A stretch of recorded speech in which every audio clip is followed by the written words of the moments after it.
Oh man, well, I'm super excited to have you. I've been talking you up all week. Hearing you speak at Ignite and then again at the leadership conference. I'm super excited to hear you speak at national conference. Um, but just you've always blown my socks off every time I heard. I heard that you were a good speaker and everything, and then I got to hear you, and it just completely exceeded my expectations. So I've been very excited to have you here and what you've accomplished and what you've done in the past couple years. But why don't you just kind of just introduce yourself and what brings you here and why Symmetry for you, and talk about culture, and we'll just kind of go from there. Yeah, I love it, man. I'll tell you, it's so like crazy surreal to me opening up this conference. This is going to be my third conference. And last year, even I was nobody. Like I was an agency director, 110. I mean, there was just lots and lots of people in that field. And I'm walking with my cousin's husband, Luke. He's an agent on my team. And we're walking by Brandon and Meredith and Casey. We're all just like standing outside talking to people. And Luke goes to me, he's like, hey, we should stop and say hi. And I'm like, oh, I mean, they don't know us. Like, we're like nobody. Like, let's not even worry about it. Like, let's just keep going. So we did, like, no big deal. And to go from like that was conference last year to like, oh, I'm opening conference from the main stage this year Yeah, is yeah. Guys, absolutely did like you hear? surreal, mind blowing. This guy's going to open national conference. He's the first speaker at national conference this year, and we got him right here today. So that's incredible. And that it's funny. I talk about that. I'm the same way. Like I went in 2022 as my first conference. I'm in the back. I had a couple agents, and then last year we got front row, and now this year like I'm hosting a breakout. Like it's just crazy how what a year will do in this business, right? It's just It's incredible. crazy. Yeah. So to answer your question, guys, hi, I'm Jim Larsen, direct to Symmetry Financial Group by way of Jamie Susie and Corey Nienaber, Sarah Reinecke, and Jared Thunder Reinecke, Jacob Pogue in that Marshall Wayland hierarchy. I am a 130 equity partner, a managing vice president, though it should be announced maybe tomorrow, maybe in a week, that I am going to be a senior vice president with the company. So Congratulations! thanks, buddy. We're Awesome. moving on up, which is just a reflection of people winning and following the system. Yep. I people look at what I've done in 2 years here. I came here in January of 2022, but I'm not going to start there. In reality, my start happened in 2013. I'm working at the time as a night shift cardiac surgery ICU nurse, married to a night shift nurse. We had 3 young kids. And if you guys have young kids, you know the energy suck of young kids, like just freaking exhausting. So we've got 3 young kids, and my wife and I never saw each other. Like one of us was always home with the kids, and one of us was always overnight in the hospital. We had to work the night shift because they paid us 10% more to work the overnight. And so we're working this night shift, and we're the kind of couple that, like, we've been married 18 years now. We don't just like love each other like I guess married couples are supposed to do. Like we like each other. You know, the more time we spend together, the better we get along. And the opposite's true. Like the less time we spend together, the more it's easy to like get catty, stop extending grace, like just kind of get feisty with each other. And we were in this season where like we did not get time together. And when we did, our kids were young. We were exhausted from night shifts. We were exhausted from young kids. Like we literally had nothing to give each other. So our marriage was like descending down to this place where like neither of us wanted to be in it anymore. Like it was not going in a good direction. And it's one of those things when you're in this hard place, like even financially, we were getting by, like we had our head above water, but we were never getting ahead. And it's one thing to be in a hard place where you're like, okay, we see this short term, we see this light at the end of the tunnel. We got this like short term thing, like let's just grit our teeth, let's bear it, like we can do this. But this wasn't the case for us. There was no light at the end of the tunnel. Like this was our life. This was our career. This was like, hope you save enough money to retire before you die. Like this is what we signed up for. And we're looking at this like our marriage sucks, our finances suck, our lives suck. And we're like, we reject this. Like, I don't know how many of you are there where you're like, you're stuck between a rock and a hard place. And you're like, I don't like any option that I have. And that's kind of the first like spark to like, I got to look for something else. Like, I don't know what it's going to be. I have no idea. Like, I grew up in a super poor, depressed, small New England town where most people didn't finish high school. And if you did, you never left the town. Most of us were way below the poverty line. Like, it's funny, you don't think of the North when you think of like redneck jokes, but I heard all those like redneck jokes, and like little ones, like when your yard lawn furniture used to be your living room furniture. Yeah, those were all my friends and neighbors. Like, when every house you drive by is like 15 like work on cars in their driveway, like rusting out. But like, this is my town. And so I didn't have, like, my friends' parents weren't doctors and lawyers and engineers. Like, I didn't have those role models. I didn't have that. I didn't know what to aspire for. I didn't know what I was capable of. I didn't know what to set my sights on. I had no idea. So here I am as a nurse, which was a second career for me anyway. This sucks. And I'm like, I don't even know what to go do. Friends of ours got into one of these MLM things. And I'm like, well, I'll tell you what, I think these are scams and pyramid schemes, but y'all I know, and you're making real money. So I kind of don't even care if it's a scam. I am so desperate to do anything to make extra money right now. Like, sign me up for your pyramid scheme. I couldn't care less. I was so desperate. So we did. In December of 2013, we signed up for a pyramid scheme. And it turned out we were pretty good at it. Like, within 2 years, we had more than replaced our nursing income. We were going on trips all over the world. We had cars. We built a team of over 2,000 people across like 4 or 5 countries. And I'm like, wow, this is crazy.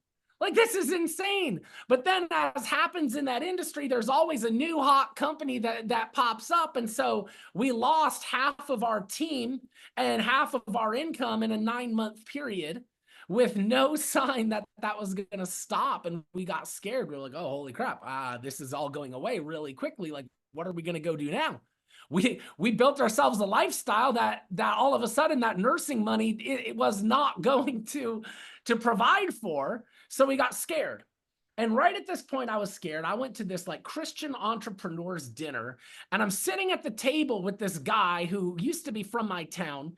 And we had a lot of mutual friends, and I'm meeting him for the first time ever. His name's Jacob Pogue. I don't know if you guys know that name, but I'm sitting down at this table with Jacob Pogue, and this is where I am, like, in my life at that moment, like, definitely eyes wide open for something else. And so I just get talking to him. We didn't talk business at all, but I got his number and I liked him. And a few weeks later, I give him a call and I'm like, hey, I need to know more about what it is that you do.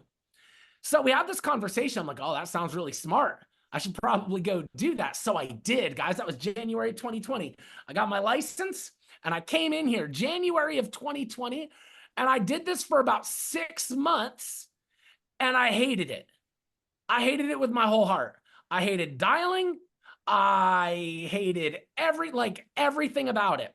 So I quit. I was here for 6 months and I quit. Now, before I quit, I recruited 2 women. You might have heard their names too, Sarah Reinecke and Jamie Susi. I brought them into business as agents on my team. So on this little team of 3 people, me and Sarah and Jamie, and we all suck at this business. And I'm like, this is terrible. So I called Jacob and I'm like, hey, I'll tell you what, I'm out because this sucks.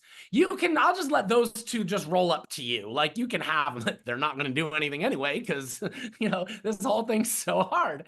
So I duck out, and then I go to some other MLM and we build that really quickly because, we had a following and we're good team builders and whatnot. And then that one fell apart really quick. But I had watched Jamie and Sarah, and it turns out, Craig, believe it or not, they were not bad at this. They did not suck at this. They did not find that this was too hard. So I'm watching them and I'm like, oh, okay. Maybe now that my second MLM team's all falling apart and business, maybe I need to give this a better look. Like, where else can I take this team building, culture building, sales skill set that I've worked over these last 10 years?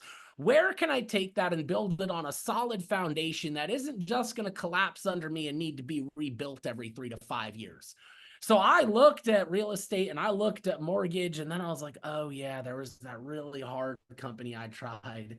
And I'm kidding, I'd watch Jamie and Sarah. So January of 22, I give Jamie a call back and I'm like, hey, I think I'm going to come revisit this. Actually, it was like December of 21. So I came back January of 22, been here about 2.5 years now.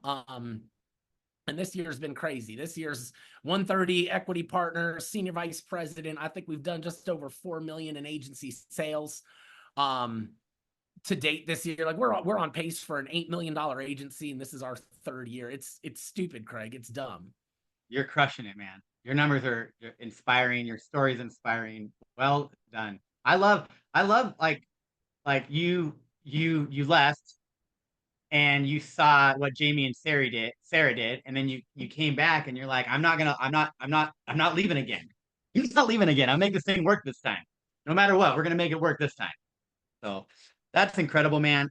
Kudos to you. Well done. And I mean, I loved your story. I first heard your story the first time at Ignite, and I knew what I had heard your name a few times, and when I heard your numbers, like I was proud of my numbers, and then we heard your numbers, and again we talked about this, like you had a network of people, and you had grown that, but it's incredible. I don't think anyone's done those, like coming from nothing in early 2022 to now almost going to have an $8 million agency this year. Absolutely incredible.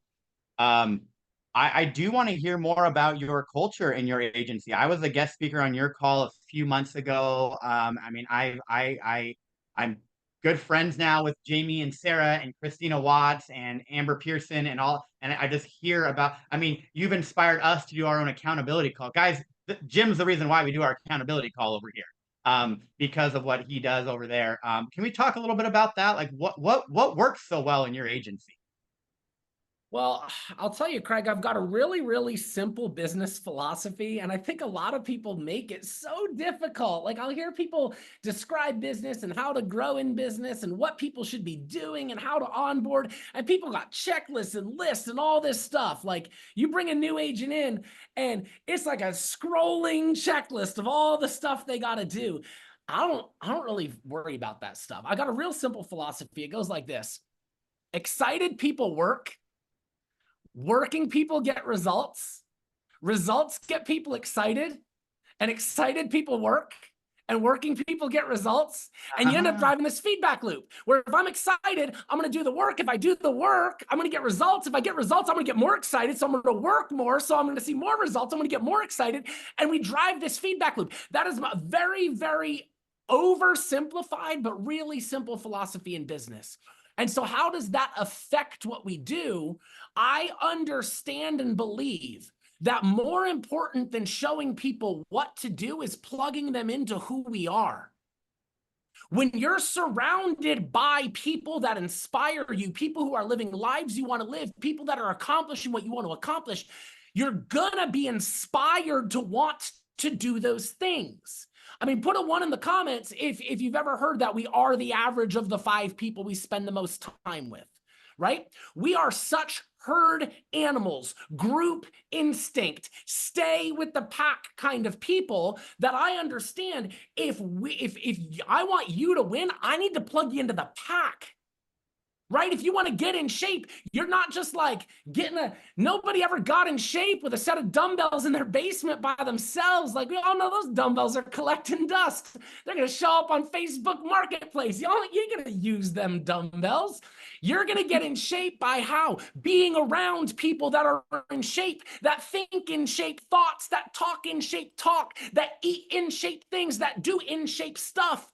You're going to be around those people that are going to make you want to be like that. So I don't make it even any harder than that. Like the culture of our team is just that people win here. Come meet us. So like if I'm plugging a new agent in, it's, man, get on the calls, get in the workroom, get to conference, that whole association piece.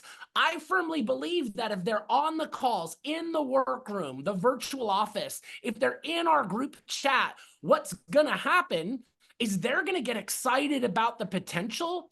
And then that excitement is going to drive them to want to do the work. See, I could tell them what to do all day, but if they don't want to do it, it doesn't matter. Y'all know that difference between motivation and inspiration? We say the word motivation, and I'll hear people say like, oh, how do I motivate my team? Or how do I motivate my agents, right? That's this haunting question about how do we motivate people? And when we use the word motivation, we're so often talking in the context of like, How do I get myself to do something I don't really want to do? How do I motivate myself? Or how do I get motivated to go to the gym? I don't want to go to the gym, Craig. I want to sit home and drink a 6-pack of beer and eat an entire bag of Doritos. That's what I want to do. But how do I motivate myself to go do this thing that I probably should do, but I don't really want to go do? That's the context in which we often talk about motivation. Now, inspiration's different. When we talk about inspiration, we're using it in the context of like art. Like the artist was inspired to paint the picture. The musician was inspired to write the song. And when we use that context of inspiration, we're talking about like it was just inside and they couldn't help but let it out. Like that dude sat with his guitar and he wrote that song in 20 minutes. It was just like it was in there and it couldn't help itself but coming out. And so I don't see my role as motivating people in pushing them toward things they don't want to do, but rather inspiring them and calling out of them what it is that they truly want. And if I can inspire people and it's coming from the inside, I can't even slow down that train if I want to. That's our culture. Our culture is so simply people win here, people love it here, come be us. And if you be us, if you're around us and you're inspired by us, then all of a sudden, it doesn't matter what checklist I give you, you're going to come to me with a million questions. What do I do next? What do I do next? Hey, I heard this person talking about this. I heard this. How can I get better at this? And you're going to come at me with a level of effort that I couldn't manufacture if I tried. So that's my simple business philosophy, and that's the driver of our culture. Woo! We got a lot of people in the chat. It's like chills, man. Truth bumps. Awesome stuff. Incredible, incredible. I'm learning right now. I'm taking notes. Hope you guys are all taking notes right now. This is incredible. I mean, you've inspired us right now. I want to know who inspires you. What is your biggest influence, Jim? Where does this pull from you when you're wanting to do this for your team and you're trying to inspire your team? Where does that pull? What inspires you? Man, this is a lot of people inspire me, but it's less people, Craig, than it is certain character traits that inspire me. I went on a journey this last 10 years. You know, people look at what I accomplished at Symmetry in 2 years, but I reject a 2-year view of this because, again, as we mentioned, I was leveraging a network and a skill set and a lot of stuff I had developed before. So for me, it was a 10-year journey. And along that 10 years, I had to grow a lot as a person. You know, John Maxwell's 21 irrefutable laws of leadership. Law number 1 is law of the lid. That is, we are all the lid or like, yeah, like we are the lid or the top of our business. And if we want to grow a business, we have to grow ourselves. Like you're only going to grow a business to the capacity of your ability to lead it. And at first I didn't have a very big lid. And so my capacity was small. And so I had to grow me. I had to become the type of person that simply did what he said he was going to do. And I don't mean that like I lacked integrity, because if I told you, Craig, I was going to go do something, you could count on me. I was a man of my word. I was going to go do it. But what happens so often is I got in the habit from the time I was a little kid where I could tell myself I was going to go do something. And if I didn't do it, there really weren't any immediate consequences. So I could tell myself I'm going to wake up at 5 a.m. tomorrow. And then that alarm came, and guess what? Well, I don't really have to wake up at 5 a.m. So it was easy not to. And did anyone spank me, put me in the corner, give me a timeout? There were no consequences. It became very easy for me. It becomes very easy for all of us to not have consequences when we don't do what we say we're going to do. But those consequences we're looking for immediate. There are consequences long-term, and the consequences long-term that built up for me is I became somebody with a very small lid and a small capacity for leadership. I couldn't lead other people well because I didn't know how to lead myself well. I didn't know how to tell myself I was going to do this and then actually follow through and do it. I let myself off the hook so often. So I first had to become a person of integrity that was going to do what he said he was going to do, even when it was only me that he said it to. That was a journey. That was hard. But once I became that kind of person, Once I became that kind of person, I started to realize my potential. Again, I grew up in a small town. I grew up in this poor, depressed, like I didn't know how to, I didn't know what I was capable of. I had no reference point for saying, this is what I'm going to go achieve. This is what I'm going to go do. You know, we all just hope for the best. We have the best, but we don't really understand capacity. And so when we got into those MLMs and we started doing well, like I started realizing maybe I am capable of more. When I learned my ability to speak, I'm like, maybe I am capable of more. And as I pressed into the hard and I shed this identity of I'm just an insecure, chubby, poor kid, and I started pressing into the fact that no, I'm a man of integrity with a high capacity for leadership and a high capacity for growing business. I had to shed one whole identity and I had to literally become another person. And that's hard. But here's the thing is no one ever becomes proud of themselves in the easy thing. No one ever becomes proud of themselves in the easy. We only become proud of ourselves when we do the hard work. When I had demons in my closet, I had to open up that closet and I had to stare them down. Again, I was just an insecure, chubby kid from a poor town who did insecure, chubby, poor town things, who had insecure, chubby dreams. Like this was me.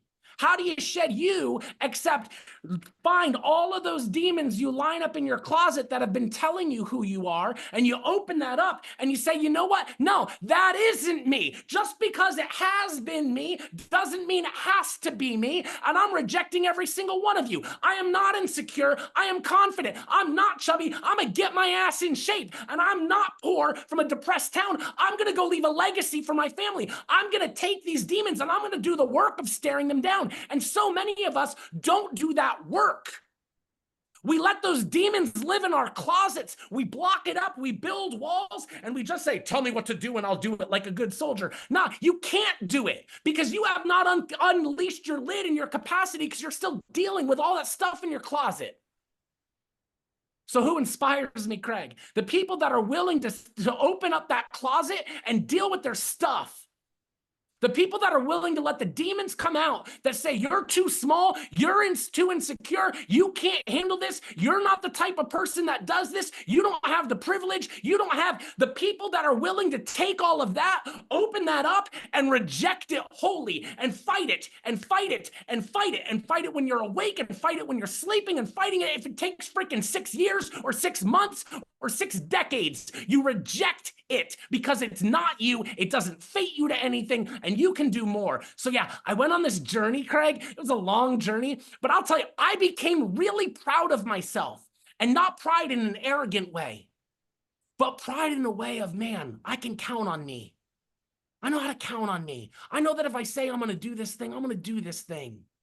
And I know the work that it took to become that person. So I run my agency, and I'm not shy about this at all. Like I literally run an agency where my goal is to show people they're capable of more so they can be proud of themselves. Because I have this haunting suspicion that when someone learns to be proud of themselves, they're going to show up in their marriage differently.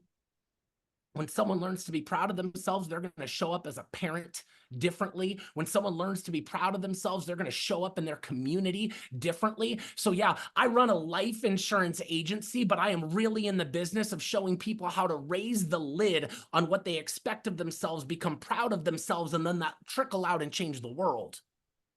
Those are the people that inspire me, the people that are willing to do that work of raising their lid. Long answer, but Damn, man. Damn, you almost had me. I was like, I gotta finish this interview. Don't start crying. Don't start crying. Gotta finish the interview, dude. So inspiring. Such good stuff. I loved what you said when it comes to when you're proud of yourself. People aren't proud of themselves by doing the easy stuff. People are proud of themselves when they do the hard stuff. You got to do the hard stuff. Choose your heart. I talk about that all the time. Yeah, Angel. Craig grabs his water when he tries Angel's not to calling you cry. I out. did. I know. I grabbed my water like 7 times, I think.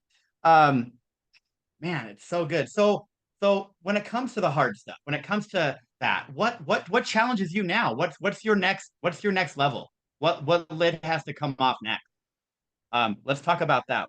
How do you address now in your role, senior vice president, about to be equity partner? $8 million agency. What challenges are you up against next? What's the next demon, Jim?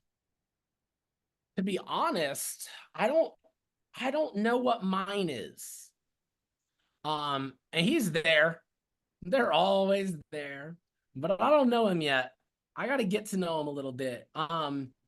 Right now I'm in a unique place in business that I haven't been before, even in those MLM companies, where I've sort of achieved all there is for me to achieve. Like there's no 130 an equity partner. Like what more do I do? I'm at the top contract level. So now it becomes every single thing that I wake up and do gets to be wholeheartedly about other people. And I've never been there before. There's always been a mutual like win-win in this. And now I'm in this like, I'm just so focused on helping my agents win. I want to have 100 agency owners. I want them to have 100 agency owners. Like what's next for me is just helping people get out of this what they want. And then the fun part, helping them realize that they were allowed to want for more, but they were just too insecure to know that. And so helping them raise the bar on that, on what they expect of themselves, what they know to dream for, what they know to ask for, what they know to fight for. Because right now it's just small. You know, we talk about that accountability group. And in fairness, I got to leave in a couple minutes because I forgot I was hosting the Wayland call at noon. So I got to transition over there. But we've got a girl in our accountability group. And her goal this month, I have everybody set a minimum goal and a stretch goal. And the minimum goal is the goal that you guarantee you're going to hit. Hell, high water, nothing. You're going to hit that APV goal. I do not care what it is. Now, it could be 500, 5,000, 15,000. It doesn't matter to me. I don't set your goals. But whatever it is, you have to hit it. Because what I'm trying to do in that group is I'm not trying to like see how big we can grow. I'm trying to help you understand that you're the type of person that can set goals and hit goals. So I need you to set a goal small enough that you are so confident you're going to hit so that you hit it. And then you start to build. So I'm not changing your business. I'm changing you. That you start to believe you're the type of person who says you're going to do this and you show up and do it. Now we got stretch goals too that are fun, but we have minimum goals you absolutely have to hit. So Hannah Stanifer, this month, she set her minimum goal at 2,500 APV. She set her stretch goal at 5,000. So this is what I know she believes herself capable of. For me, it's always a study in people's confidence. Goal setting is a study in confidence. So I just get to sit back and I'm just watching people set goals. And for me, it's like, how confident are you in yourself? So she's 2,500, 5,000 stretch goal confident in herself. She is right now, we are halfway through week 4 of 5. She's over 2,400 dials on the month, over 8 apps for 16,000 APV. Her stretch goal was 5 and her minimum was 2,500. She's over 16,000. Let's go. Right. So what inspires me in pouring into others is now I have this gorgeous moment where I get to speak into her to help her connect the dots between what's been holding her back has never been her ability. It's been her lack of confidence because she always had the ability, but she didn't know to press into that. So now I get to work with her to help her align her confidence with her ability. That's the fun stuff. That's my next challenge, is helping people become aware of the fact that their ability is much bigger than they know. And we've got to slowly build their confidence so that they can become aware of the fact that you might right now be setting goals of 5,000 APV and thinking that sounds crazy. But I know 25,000 is what you're going to be doing in 6 months if only you're going to do the work to become that type of person.